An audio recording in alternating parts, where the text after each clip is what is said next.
But first, an NBC 10 I-Team exclusive, a system out of whack.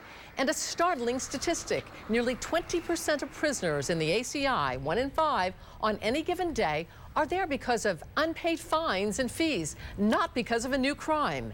The I-Team has been investigating this for months. Rhode Island taxpayers are owed more than $70 million in unpaid court costs. But we've learned that in some cases, chasing the money isn't worth the cost. The I-Team's Katie Davis went behind bars to get a side of the story most people never hear. She's live at the ACI in Cranston tonight with the latest on her investigation. Katie? Well, Patrice, there is the cost of recovering that money, and then there is also a cost to incarcerating people here at the ACI. The I-Team learned in some cases Rhode Island taxpayers are spending more money to lock people up than those people ever owed. Hey, Chris, how are you? I'm Katie. Christopher Nemitz sat down with the NBC 10 I-Team inside the ACI in March, just a few weeks before his release. His first priority once he gets out, get a job so he can start paying off his court costs. And how hard is it to get hired when you come into the job interviewing saying, I'm a convicted felon? Very difficult. When Nemitz is released after serving time on a probation violation, he'll already owe taxpayers more than $6,000. Yeah, I should be able to pay it off, at $30 a month. It's going to take a while. That's an understatement. At $30 a month, it will take him close to 17 years to settle up. The I-Team has been investigating Rhode Island's unpaid court costs for months. I found the total amount owed to taxpayers tops $70 million. After my report, Chris Nemitz reached out to me saying the entire system is out of whack. And numbers I found back that up, showing Rhode Island's court costs are off the scale compared with the rest of New England. We charge almost double per felony what they do. A typical felony in Rhode Island costs at least $300, and that's per charge. So if you're facing 5 separate charges in the same case, you could pay 5 times the fees, $1,500. In some cases, a judge has discretion to waive or reduce those costs after the first 2 charges, but not always. Massachusetts caps total court costs at $500 per case, and in Connecticut, a felony costs just $20. You did the crime. Why should taxpayers care? Because in the case of the person that owes the $30 or the person that owes the $50, the taxpayers are paying more to send sheriffs out to pick these people up and incarcerate them. We heard really nightmarish stories of people caught up in an incredibly punitive collection process. Nick Horton works with Open Doors, a Rhode Island nonprofit that advocates for former inmates. His research found close to 1 in 5 people jailed in Rhode Island on any given day are behind bars solely because they were arrested on warrants for court costs. It is, in essence, a debtor's prison. In a 2008 study, Open Doors found 13% of people arrested owed less than it costs taxpayers to lock them up. One example, a man in the Open Doors study who served 45 days in relation to a $600 fine. Here at the ACI Intake Center, it costs about $108 per day to incarcerate someone. That means taxpayers spent at least $4,800 to jail the man, 8 times what he originally owed. Rarely are people incarcerated for not paying. The people are incarcerated for not showing up. They don't come to court, and a warrant is issued almost immediately. What's so hard about just showing up? To make monthly hearings on his court costs in the past, Chris Nemitz says he had to take the entire day off of work.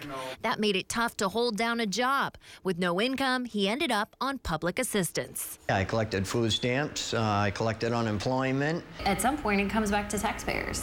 Yes. And I took what we found out here inside the ACI to Rhode Island's court system to find out why court fees are so much higher in Rhode Island versus the rest of New England. We'll have that part of our investigation coming up tonight at 11. Live in Cranston, I'm I-Team reporter Katie Davis, NBC 10 News. Now to an NBC 10 I-Team exclusive, the hidden cost of crime. Court costs in Rhode Island are way out of step with neighboring states. And the I-Team has been investigating unpaid fees and fines for months. The bill to taxpayers, $70 million and growing. But chasing down that cash may not always be worth the investment. The I-Team's Katie Davis shows us why. When he gets out of the ACI next month, Christopher Nemitz will already owe taxpayers more than $6,000 in court costs. On a payment plan of $30 a month, it will take him 17 years to settle up. But when he sat down recently for a jailhouse interview with the NBC 10 I-Team, Nemitz said he doesn't want sympathy. He wants to change the system.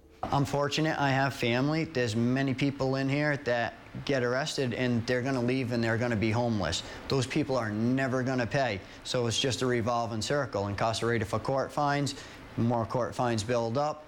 You're released, you're homeless, incarcerated for court fines. Nemitz entered prison with an 8th grade education. He now holds an associate's degree, and he's working on a second college degree through CCRI. You did the crime. Why should taxpayers care? Because in the case of the person that owes the $30 or the person that owes the $50, the taxpayers are paying more to send sheriffs out to pick these people up and incarcerate them. About 13% of the people that are incarcerated for inability to pay owe less to the state than we spend on incarcerating them. Nick Horton works with Open Doors, a Rhode Island nonprofit that advocates for former inmates. His research found close to 1 in 5 people jailed in Rhode Island on any given day were arrested on warrants related to court costs, not because they were accused of a new crime. So we talked to people who had served time in prison 7, 10, 15 times for the same inability to pay on the same charge. Many also have tabs they may never be able to pay off. A typical felony in Rhode Island costs at least $300, and that's per charge. So if you're facing 5 separate charges in the same case, you could pay 5 times the amount, $1,500 or more. What about neighboring states? Massachusetts caps total court costs at $500 per case, not per charge. And in Connecticut, each felony costs just $20. So why are Rhode Island's court costs out of whack compared with the rest of New England? Costs aren't set by the prison system, or for the most part, the court system.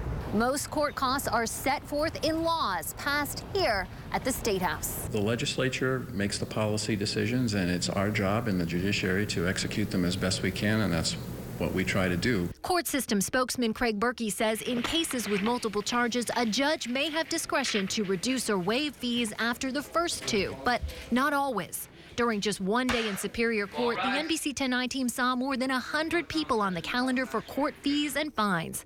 Most told Magistrate Patricia Harwood they simply had no way to pay.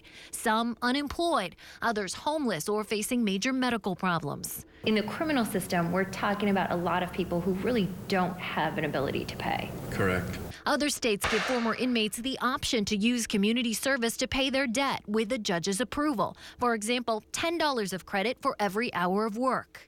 I'm not saying that I have the answer, but other states have found better ways to do it. It's something Nemitz says could benefit inmates working to turn their lives around, and Rhode Island taxpayers as well. I'm my team reporter Katie Davis, NBC 10 News. Of NBC 10 I-Team investigation that has people talking. Convicted criminals owe Rhode Island taxpayers more than $70 million in unpaid court costs. But when it comes to trying to collect the cash, we learned the court system itself is violating state law. The I-Team's Katie Davis set out to learn why, and she went to the courts for answers. In thousands of cases, convicted criminals skip out on their fines, and the tab for Rhode Island taxpayers just keeps growing. $53 million in unpaid fees and fines in Superior Court. Another $17 million in District Court. Getting all $70 million back isn't realistic. The fines go back decades. Some offenders have died, others have moved out of state. But what could we do if just a quarter of that money was collected? Rhode Island would have an extra $17 million. That's enough to pay a year's worth of tuition for every full-time student here at CCRI, or fund the entire annual budget for the city of Central Falls. So what's being done to collect that cash? It's what's not being done that may surprise you. A 2007 Rhode Island law says the names of anyone who owes money and the amount they owe must be posted on the court system's website. It's a way to hold people publicly accountable. But when we checked the website, that list was nowhere to be found. In an ironic twist, the I-Team learned the court system isn't following the letter of the law. How did we get 7 years in and not resolve this? That's a good question.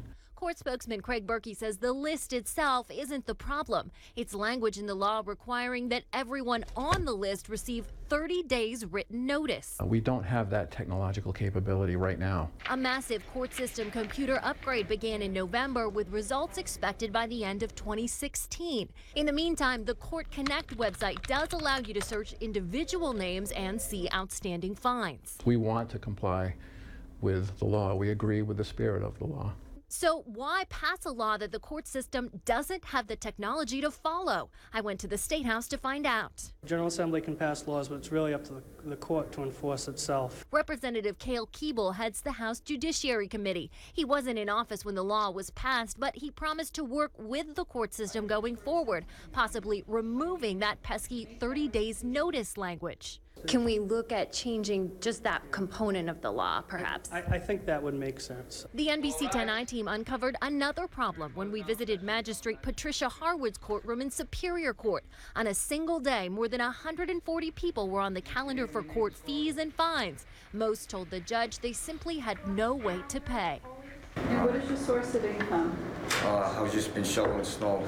I recently just become unemployed. That's why I'm here. Many will make payments for the rest of their lives and maybe never pay off the debt. Some states allow people to use community service as part of their payment plan. For example, $10 of credit for every hour worked. That would require changing Rhode Island law, something Keeble says he supports. As long as it was within the discretion of the judge, I'd be okay with that. A lot of times people find themselves in court on the worst day of their lives. And I think the General Assembly, the courts, we should all be trying to make a better society. Keeble went one step further, saying credit for attending a college like CCRI could be another option, again with a judge's approval. He says the Judiciary Committee will take a closer look in the next few months. The I-Team will be tracking their progress. I'm I-Team reporter Katie Davis, NBC 10 News. An I-Team exclusive tonight. We've run the numbers and found that $53 million is owed to Rhode Island taxpayers in one branch of the court system alone. Convicted criminals are often ordered to pay up as part of their sentence, held responsible for hefty court fees and fines. But time and time again, they just don't pay or can't afford to pay. The I-Team's Katie Davis takes a closer look now and shows us why the bill may never be paid in full. It's a place few people want to go, but getting out of jail usually means posting bail, hundreds, even thousands of dollars to ensure you'll show up when your case goes to court. Is it a revolving door? Sometimes I think the door's right off the hinge. I don't even think there's a door that's in place. Correctional Officers Union President Richard Ferrucchio says after 31 years at the ACI, he's seen many of the same faces again and again. It's not uncommon to see a guy come in 7, 8, 9 times in the course of a year. Ferrucchio found himself dealing with the court system when his son was arrested last year. Bail money the family put up went to pay for court fees and fines. He learned that's not the way it works in other cases. They owe sometimes thousands and thousands of dollars in fines. Part of the reason? The bail bondsman's responsibility is to ensure your appearance, and that's their only responsibility. You would think if he's got enough to come up with, $10,000 surety bail, that he'd have enough to pay his fines, but it's not a priority for him. The NBC 10i team crunched the numbers for the last 2 months, checking court records for people who bailed out of the ACI.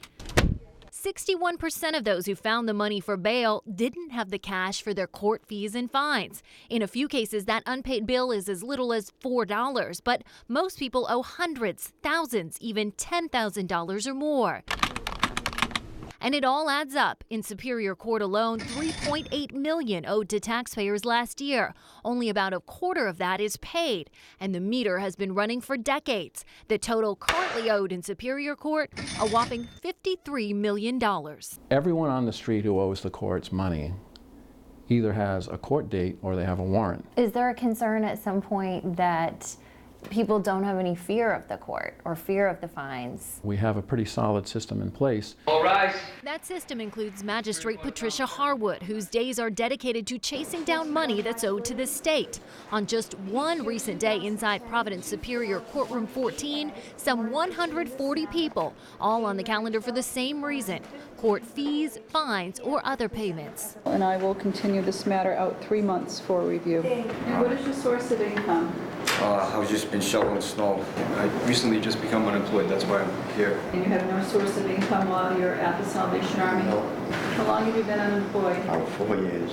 Most people told the judge they were unemployed. Many also disabled or dealing with major health problems. Several homeless with no assets to speak of. It's hard when people don't have the money. Court spokesman Craig Berkey says anyone who consistently fails to make payments ends up with an arrest warrant. But with little or no income, many will be on payment plans for the rest of their lives. Is it kind of pointless to go after them for the fines. And I don't know if we're getting a lot of bang for our buck. One option, other states give people the chance to use community service to pay for all or part of their court fees and fines. For example, 1 hour of community service equals $10 in credit. But fees in Rhode Island are largely set by law, so changes would have to come from inside the State House. I'm I-Team reporter Katie Davis, NBC 10 News.